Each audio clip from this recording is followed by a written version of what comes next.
Professor dB Parmar, Jamnagar મહાનગરપાલિકા.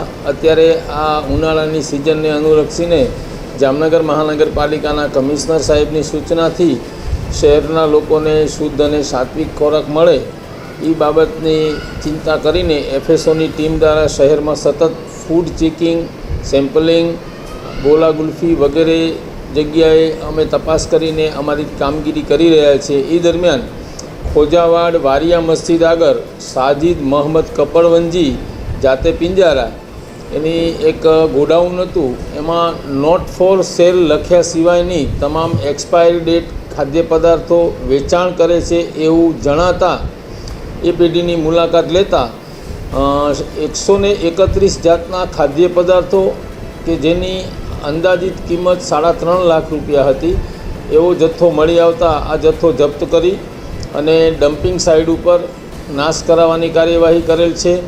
ઉપરાંત જે ફૂડ બિઝનેસ ઓપરેટર છે એને આ એક્સપાયરી ડેટ ખાદ્ય પદાર્થો ન રાખવા અને નોટ ફોર સેલ એવું લેબલ લગાડવા માટે તાકીદ કરી અને નોટિસ આપવામાં આવેલ છે.